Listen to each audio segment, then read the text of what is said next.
Hello! In the last episode of Bad English with Kate, I covered phrasal verbs with fuck. But YouTube user Loving Sarah told me I completely forgot about the phrasal verb fuck up.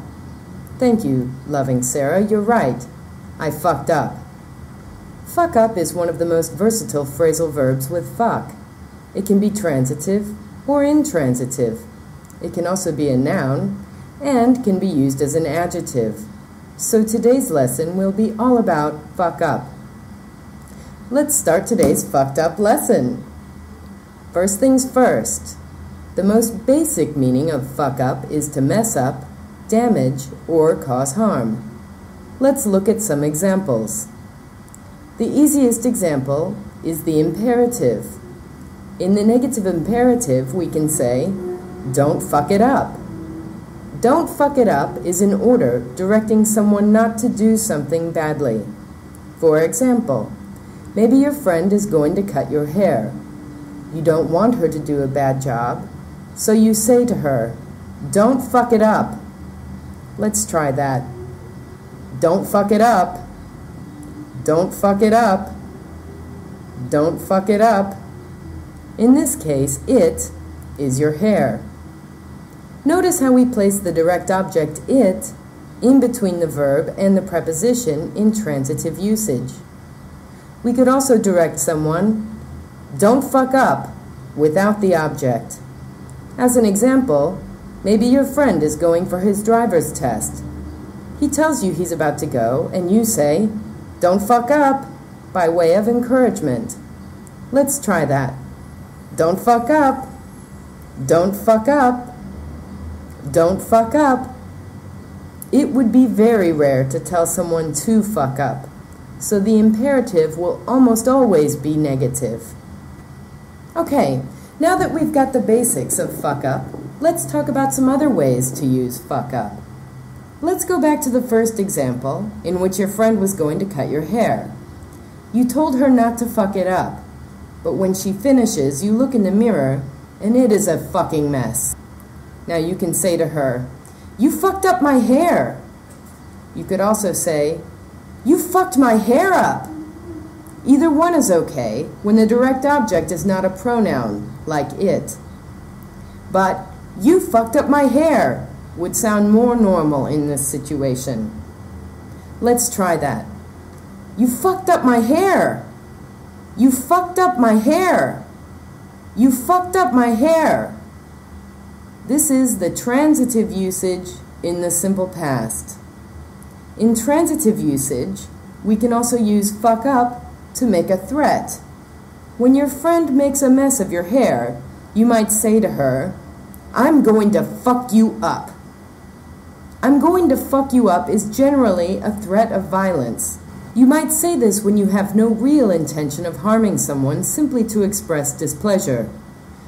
I'm going to fuck you up. I'm going to fuck you up. I'm gonna fuck you up. In this situation, we can also see how to use fucked up as an adjective, because you can also describe your hair as being fucked up. Let's say that later that night, you're supposed to go to a party, but now you're embarrassed because your hair is all fucked up. You call another friend and say, man, I'd love to go to the party, but my hair is fucked up. Janet fucked up my hair. It can also be an adjective meaning intoxicated or damaged. So maybe your friend will respond to you by saying, don't worry, everyone's going to be fucked up. In this statement, your friend is telling you that everyone at the party is going to be intoxicated, so no one will care about your horrible haircut. Let's try that one. Everyone is going to be fucked up. Everyone is going to be fucked up. Everyone is going to be fucked up. We can modify the adjectival phrase fucked up in different ways. Here are a few. So fucked up. All fucked up. Really fucked up. Totally fucked up. Finally, fuck up can be used as a noun. It means someone who is a failure. Typically, someone who is a fuck up is someone who drinks or uses too many drugs. but it can also mean someone who is incompetent or generally worthless, even if only at a specific activity. I can say of myself that when it comes to math, I am a total fuck-up. We could say, as a president, George W. Bush was a fuck-up.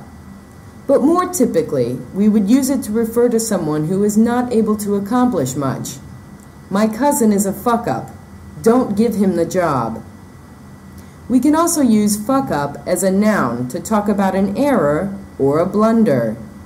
If a newspaper reports a fact incorrectly, or if a musician makes a mistake, or if the mortgage industry destroys the economy of a nation by selling toxic assets based on the failure of its own industry, we could call that a fuck-up. Let's try this. The mortgage crisis in the U.S. is a fuck-up of epic proportions. The mortgage crisis in the U.S. is a fuck-up of epic proportions.